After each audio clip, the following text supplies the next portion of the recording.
Hey everyone, I want to welcome you to Hutcast. Hutcast is a pragmatic approach to several things that happen in life and happen around us. So tune in, check us out. If you like us, give us a thumbs up to Hutcast. Okay everybody, welcome to another edition of Hutcast. Today's episode is going to be on the Joe Biden algorithm experiment, the Derrick Shavon Trial in Minneapolis, and, yet again, another shooting. Colorado shooting. Stay tuned. We'll be back in just one moment. For home and workplace comfort, we here at Dependable Heating and Air Conditioning have over 30 years of residential and commercial experience in replacing, repairing, and doing general maintenance on your heating and cooling equipment. Call the experts at Dependable Heating and Air Conditioning. For all your indoor comfort needs, we are located in Coon Rapids and serve the entire Twin Cities area. Call one of our professional technicians today at 763-757-5040. That's Dependable Heating and Cooling. Again, 763-757-5040, Dependable Heating and Air. Okay, everybody, welcome back to Hutcast. The Joe Biden experiment. I told you about a month ago what I was doing on one of the episodes. Sorry I had to put you through that, but I had to test a theory for myself. And the theory comes back as not really, but somewhat. So the algorithm that I'm referring to is it's a bot that goes out into the world, and it monitors all audio communications, it monitors TV, it monitors pretty much everything, so that an AI somewhere can pick what we want to listen to. It picks your demographics, it picks what you listen to on the web, it picks what puts in front of you. Everything out there is done through an AI chip, an AI process. And someone told me, hey, you should do this. Try this out and see if it changes your number. So I did. I didn't see a noticeable increase. Nothing more than just usual traffic increase. I believe that one of my episodes, two of them, in fact, Mrs. M and the Magnus Veteran Foundation, went through a whole lot of reviews, a lot of 20,400 hits just on my page about the Mrs. M and the liberation of Austria. And we want Mrs. M back again. She was going to do a show today, but she had a cold, and I figured, well, it's okay. We'll catch her next time. Okay, so now moving on. Why did I do the experiment? Well, there's a lot of miscommunication in the world. There's a lot of ideas that people put in people's heads, but nobody really tests the theory. So I thought, well, let's test this theory. Let's check it out and see what it is. The Joe Biden part for about 3 minutes into the algorithm. That's 90 seconds worth of Joe Biden. And again, I'm sorry I put you guys through that, but again, it yielded no results that was tangible. Who told me this? Well, there's a company that I read a manuscript on, and it was all about AI in the workplace, AI in the communications world. Pretty big research paper, Algorithms, Bias, and Decision-Making podcast, insights from IBM leaders, called Lighthouse Research and Advisory. Now, these guys took and built this whole platform on what they see, how they see. They talked to industry leaders. In the show links, I will provide you with some data, and of course, on my Facebook page, we do not have an actual website, so we'll have to use the Facebook one. And if you link that and read through their deal, it's pretty doggone and interesting. So that's who told me about this. I really do believe that it's a real function, just I couldn't reproduce the results. Had I did, I would imagine that my Joe Biden section would have been through the roof. That episode would have been crazy. It was not. So clearly, for us, it was a no-go, no situation. Okay, so that's enough of the Joe Biden algorithm experiment. And stand by, I'm going to be back shortly.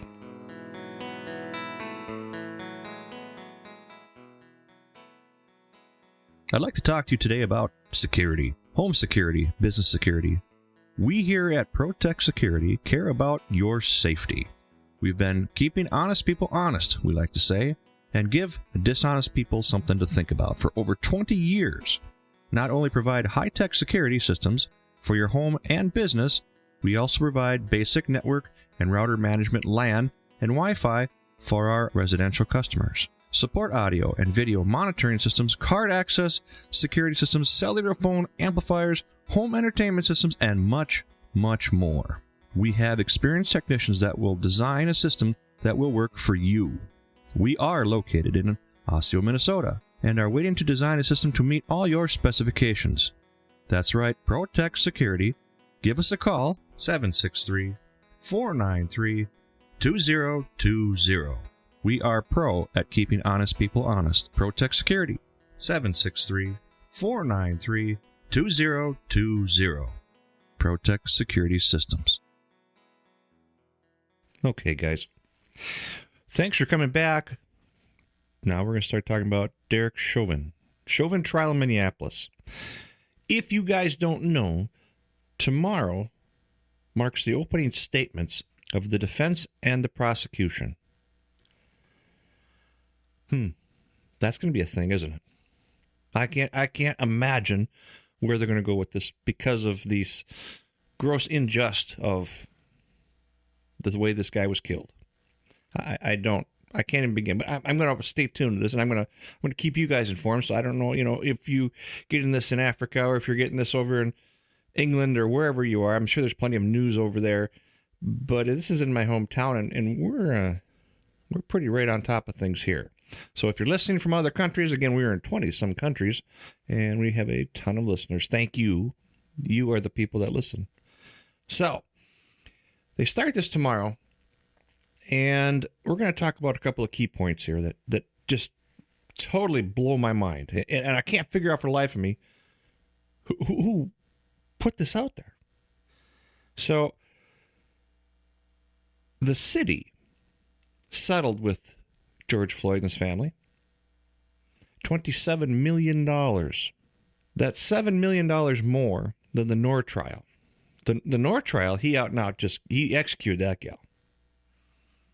And with this $7 million more, and again, I don't know if execution is the right word. The jury will make that decision, not me on some podcast somewhere, a Hutcast. And I don't get where they gave that guy, his family, $27 million. Boom, here you go. Just before the trial starts? Well, I don't know about you guys, but holy crap. If you were the guy defending Derrick and everybody in the whole world just saw you pony up $27 million, which in a landmark case, the first time Noor did it, we'll never do this again. We had surplus money. We had surplus money again. So that's $47 million in the last, 5 years? We have that kind of money sitting around. Why are there people on the streets? Why is everybody homeless? I don't think so. I think the management of the city and the state needed to get their budget out of their butt and figure out how they're going to undo that again. Okay, so $27 million settlement just before. And I'm watching the news, and I'm seeing this attorney jump up and down. And at that point, in my head, I can't figure out why the judge didn't say change of venue. Well, change of venue is something that attorneys go for when they feel they can't get a fair and just trial in their city. And that should have been. Hands down, second to none, do this right now. But they didn't. He did not allow that. And I'm perplexed. So here we are in a situation where $27 million gets settled before that, and now this guy's got to backpedal all those minds of the jury. Well, the jury took a long time to figure out. They went through a lot of people. And these people, how could you not hear about this? This is world event stuff in your own backyard, Hennepin County, Minnesota, and how do you not hear about it? I think Helen Keller could have heard about this. But they're in it, and they did it. And they got a jury, and tomorrow starts the opening cases. Where do you think this is going to land? Now, again, if anybody of sound common sense in mind is going to go back and say, why did you settle that before this went to trial?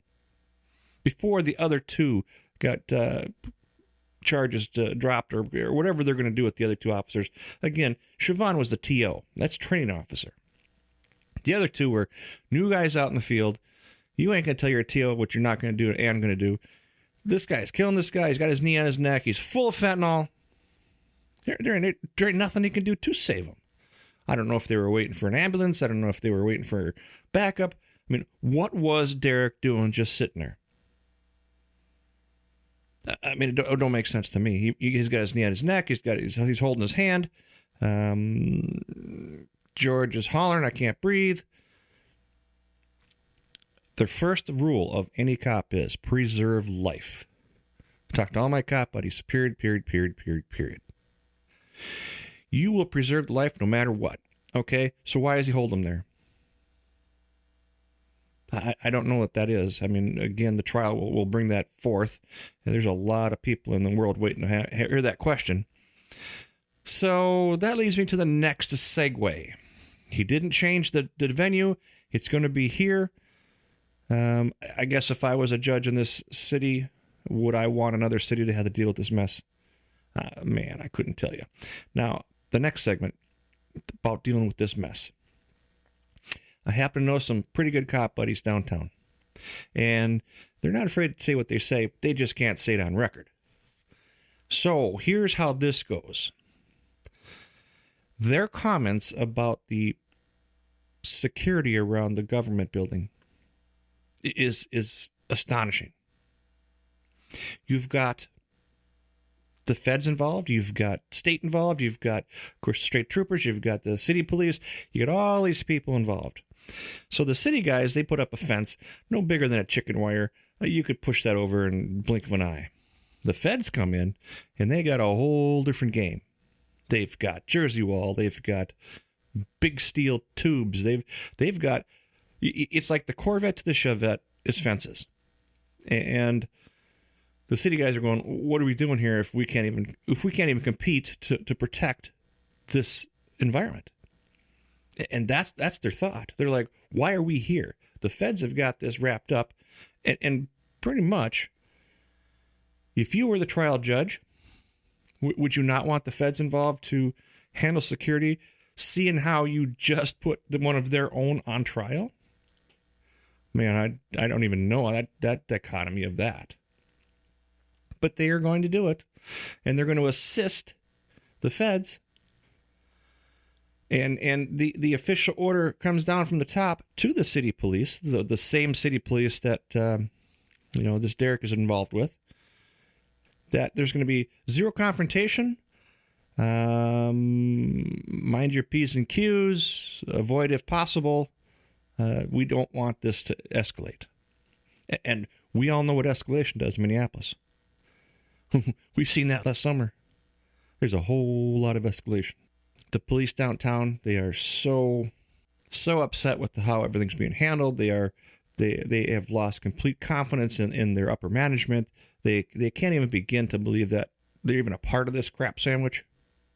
But yep, they're there, and you ain't gonna have a bunch of guys walking off because they've got their para account they're in, they've got their retirement, all these things they've saved up over their whole lifetime.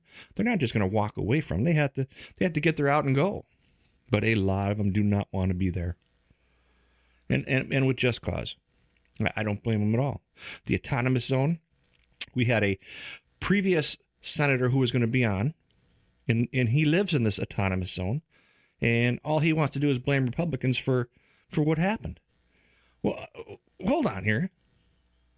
At what point did any Republican say, hey, we should make an autonomous zone? No. You got Fry and Waltz setting stuff up. We are not going to engage. We're not going to have a show of force. We didn't call. Well, let me rephrase that. The state police called the National Guard, but Waltz said stand down until it was too late. Then they couldn't organize and deploy. Fry, he was too busy staying at home with his daughter because he didn't get enough sleep, so he couldn't think his way through it. And that's a quote from him on WCCO. Oh, I probably could have made better decisions had I gotten more sleep. Who does that? What dumbass does that? He did it. Look it up. I can't make this stuff up. So, given all that information and what we see tomorrow is going to be a huge step in what direction. Again, we are not changing venue. It is happening. It's going to be here. I really wish some of my cop friends would come on and say, hey, here's what we're seeing behind the scenes. But again, to protect their complete life's work, their investment, their para, everything has got to be protected. I just decided to keep them, I'll just do a hearsay on my side and let you guys do the math in between. So that wraps that up. The section for Derrick Shavon and his trial again starts tomorrow. That trial is going to be all over the world. I urge you to find your news wherever you get it and pay attention to how they manipulate and they push and at this point, the civil trial's ended. It wasn't even a trial. It was just here's $27 million. Now it's the other side of the trial. Now they have to say, hey, was this really justified? Was it not? Again, only the jury will have that information. So, Hutcast will be right back. We're just about 12 minutes into this push. And a word from our sponsors. Thank you again, everyone, for listening. And because of you is why I'm still doing this. And I, again, thank you.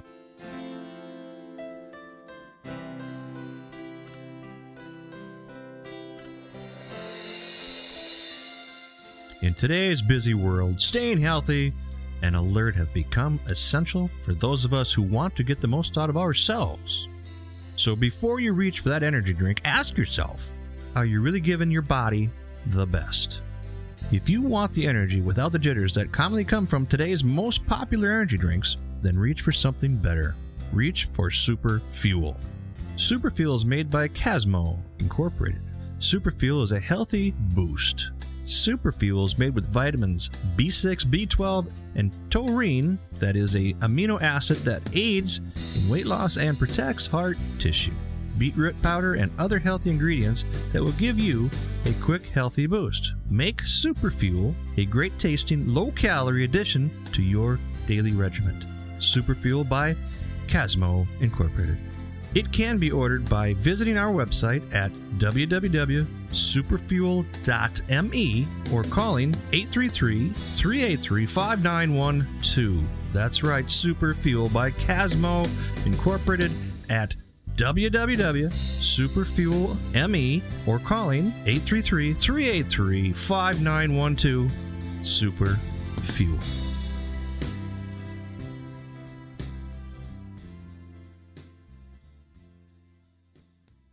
Okay, guys, welcome back to Hutcast.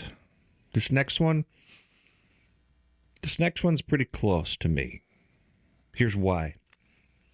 It's the Colorado shooting, as I mentioned in the pre-roll, that this shooting, again, another one, and the logic of pros and cons, both sides of the fence, hey, take guns, hey, don't take guns, whatever, wherever you land, it doesn't matter, because without us doing our due diligence to say, this ain't a gun problem, this is a mental health issue, we're never going to be on the same side of the fence, because a lot of people think, hey, this is a gun deal. A lot of people think it's a mental health issue. Well, I don't know about you, but I've never seen a gun shoot itself. Well, let me take that back. The tracking point shoots itself, but it still takes a human to operate it. Okay. So here we are with this guy, this Syrian refugee, this individual who is 21 years of age, who, as far as I know, legally obtained a weapon. But we're going to talk about legal here. This Syrian refugee with a history of mental illness and terroristic threats. This is one of my talking notes, and I'm going to put up on the website. We've had this conversation about the Buffalo guy, and was he sane? No, they weren't sane. These people aren't sane. They're insane. this guy here, he does this deed. He does the deed. He kills these people. The left never wants to waste a good crisis. Joe Biden, he's all over this like white on rice. You can't have that. You can't have a president ready to tromp on something because, what about the guy? What about the refugee? What about him? He came in and did this. This gun didn't shoot itself. So everybody, if you're not familiar with a 4473, now this is a government form that is designed to purchase weapons only if you have a permit to acquire or a permit to carry in Minnesota. I do not know what Colorado laws are. I would assume they're similar. They got tighter laws than us. And when you go to purchase a pistol or anything with a pistol grip, that's when you have to have this 4473 filled out on top of the acquire or the carry. Now, one of the questions on this 4473 clearly states, have you ever been mentally adjudicated? Let's think about that. Have you ever been mentally adjudicated or on a hold or restraining order or something of a violence thing? And it's on there. There's no ifs, ands, or buts. It's plain and clear. And if you say no, you are automatically in violation of federal law. Doesn't matter what happens before or after. Doesn't matter if you get the gun. Doesn't matter if NICS check systems find you. There's no more you did wrong than what you did right there. And that there lies the illegal part of what you did, because they're going to lie. This Syrian refugee lied on his form because he had a restraining order of some sort. He had terroristic threats. He's been in the system for this. Now, if he's been in the system, why didn't the NICS check system check it? Just like the guy in Buffalo. Well, the Buffalo they checked it, they saw it, but they couldn't. They had to hold and let go, according to a Minnesota state law. And if Colorado has tougher laws, I would only imagine that there would be a little more sticky, and they could have kept that gun from going into his kid's hands. He is a kid. He's an adult. He's a man. But today's men aren't like yesterday's men. The participation trophies, everyone's a winner, hey, life's good, hooray, hooray. They ain't like yesterday's guys. Yesterday's guys were men. You screwed up, you got second place. Second place is the best, the fastest loser. Not in today's world. So with this guy's threats, he lied on the form. That there makes it illegal. So did he legally get this gun? At this point, I say no. The 4473 is a federal form. Okay. And he still got the gun. So it wasn't the guy who shot them. It wasn't the gun who killed them, which guns don't kill. People kill. It was the system that didn't catch him. So, to the left, leaning here a little bit, I happen to agree with some of that. I do happen to agree with some of that right now. And don't tell my conservative buddies that I'm agreeing with the left, but you know what? It's enough. It's enough of this killing. And it's enough that we have the technology to go to Mars and drop a rover and start flying around a chopper, but we can't stop some sicko from lighting up the place with an AR. And again, not just an AR, it's any gun. The M14, the Mini 30, the Mini 14, anything that has to do with capacity. And I tell you what, there's a lot of guys who can blow through clips like they're eating chips. They have no issue dropping 10, dropping 10, dropping 10. And that's 10 per magazine. They don't have a problem with that. They don't care if there's a 5 capacity or a 30 capacity or a 50 capacity. Don't mean nothing to these guys. So you keep putting your bands on. You keep jumping up and down. We got to do something. Well, if you do something that's wrong, you're not doing nothing. You need to focus on what the problem is. And you left out there, I hear you, but I don't agree with you. And that don't make you right or wrong. That just makes you not listening. Pay attention to what's happening here. All these guys are nuts. They're out and out just nuts. Now, with these guns, anything can kill. You could take an HMR-17, and that's a rimfire 22-ish. It's .17 caliber, and they will do more damage than a .223 because they go right through you, and they're supersonic. An AR is not. An AR is 2,450 feet per second. A HMR-17 is well past the 3,000 mark. That makes it supersonic. And a supersonic HMR-17 will do a crap ton more damage collaterally than an AR, because an AR eventually stopping somebody, or a 17 will completely go through. So if you did some math, if you were on the gun side of things, you'd understand some of these things. Okay, so let's talk about Boulder. Let's talk about this guy's theories. This kid, this man-child, this animal. Did you know that Boulder, Colorado, already has a ban on ARs? They already own this ban. They already have these blocks in place where you can't just go, I'm going to buy one of these and do this. So how do you get it? If ARs are banned in the city and he did this, how do you think this guy got this piece? Well, somebody had mentioned to me that Arvada, whatever you want to call it, doesn't have it, but Boulder does. So did he go to Arvada to do it? And then he brings it back to Colorado, Boulder? I don't know. And Boulder's a college town. P.S. Very up in the mountains. Been there, love it, great place. Been to Arvada, been to anywhere. I've been all over to Colorado. And it is a beautiful, beautiful area. Now, with these red flag laws in place, with these capacities, with these bans, with these, all this limits that they have, they've already closed get this one, the boyfriend/gun show loophole. That's right. They've closed that. Colorado has done that for years. And all the people around here want to jump up and down and, we got to do this now. We got to do this now. And P.S. I got a little story about gun show loopholes. I'm going to share it in you on this section here. So with all this in place, this kid gets this and he still does it. I can't begin to tell you that this is not a gun issue. This is nothing to do with the gun. It is a health issue. It is a human issue.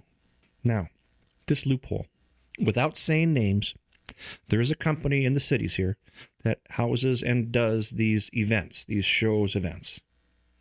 And I've been reaching out to him for the last couple of days to kind of ask him this question, because I was defending these guys saying, look, you guys have way too much integrity to let anybody come in and sell guns privately. He wouldn't answer me. They decided to not engage me because that's easy. But I kept on him, and I says, look, I'm going to get this story out there. I'm going to do this. I'm a big 2A guy. I am as 2A as it gets. But I kind of believe that sometimes, if you're into this, if you're into selling, you should probably have a license. And here's what the U.S. government, the federal government, says to people about gun shows. He did get back to me, this company, this production, and he says, finally, he admitted to, yes, we do let people sell guns who are not dealers. I stopped. I had to think about that one. Again, I was defending these guys, figuring they had a little more moral integrity than this. They're having shows all over the state here. But he came clean and he said this, and I said, look, I'm not out here to fry you. I just want to know for sure, and I need you to answer me because you are the guy who runs the show. Yep. We let people sell guns who are not dealers.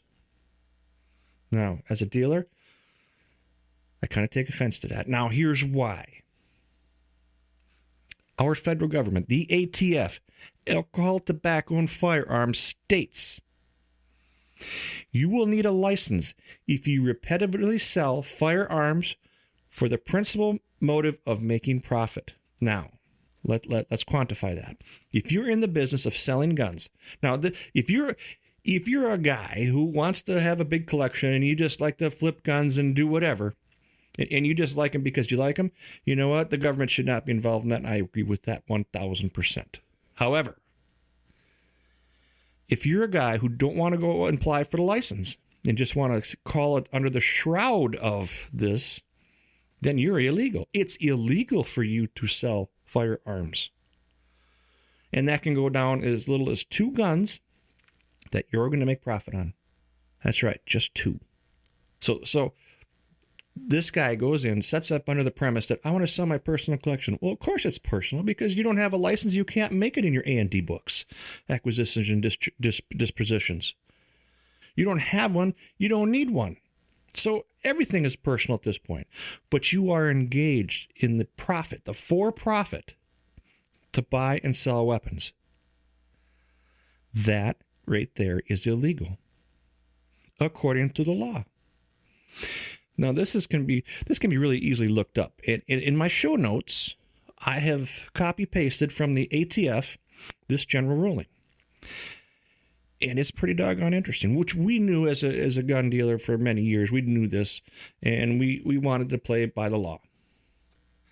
But as a general rule, you will need a license if you repetitively buy and sell firearms with the express principal motive of making profit. In contrast, if you only make occasional sales of firearms from your personal collection, you do not need to be licensed. Therein lies the shroud of what these guys operate under. If you only make occasional sales.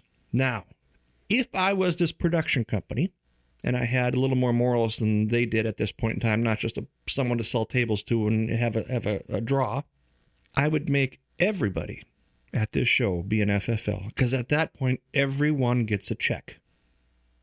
The NICS check system is pretty effective. There are some holes in it, and there's some delays, and there are some loopholes, because we got hammered so bad after the riots, after the pandemics, and after the Democrats took over.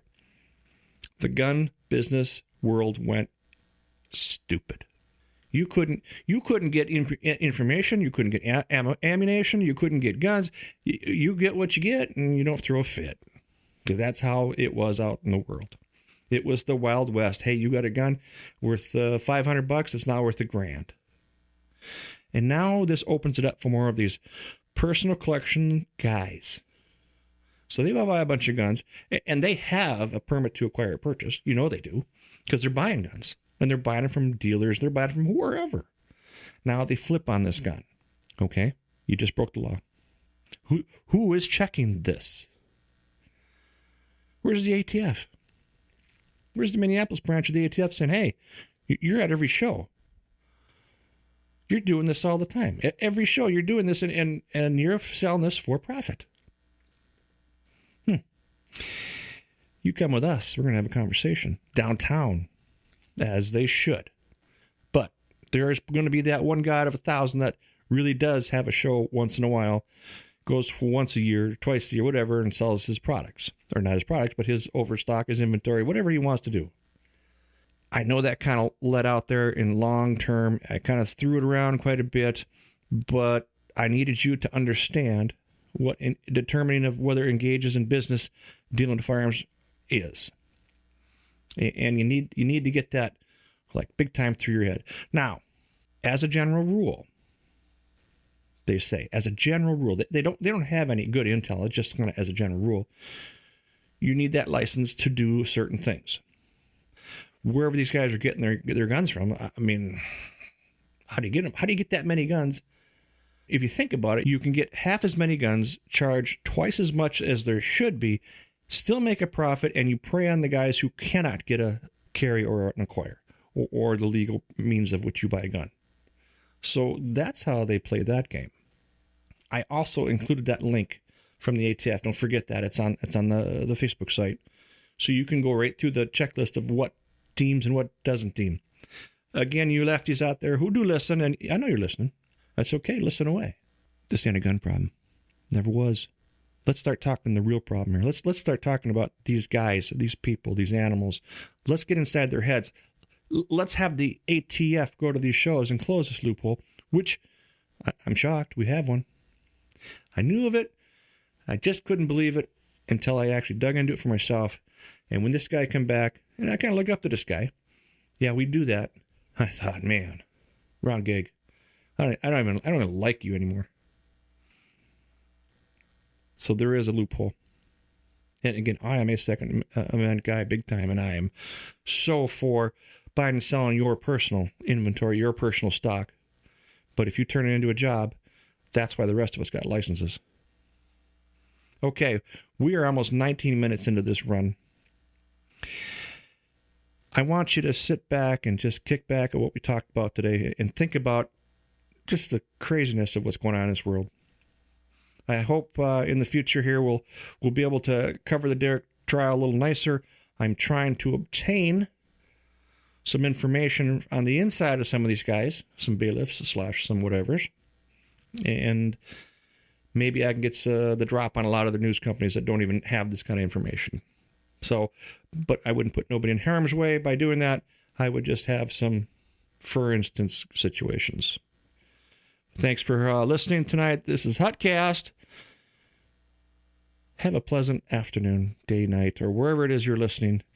Again, in 20 countries, 20,400 members, 18,600 members on the other show. Unbelievable. You guys rocked it. You guys did it. And I hope to have Mrs. M back because she was my #1 show provider for attendance. Again, Hutcast, good night all, and thank you very, very much. And that's a wrap for Hutcast. Hutcast is, again, a pragmatic approach to seeing things how some people see them. If you like our show, give us a thumbs up on the Facebook site. Again, for Hutcast, thank you again. Have a wonderful evening.